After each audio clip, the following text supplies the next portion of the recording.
அத்தனை செல்வமும் உன்னிடத்தில் நான் பிச்சைக்கு செல்வது எவ்விடத்தில் வெறும் பாத்திரம் உள்ளது என்னிடத்தில் அதன் சூத்திரமோ அது உன்னிடத்தில்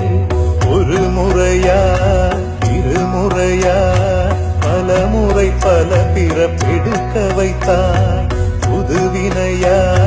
பழவினையா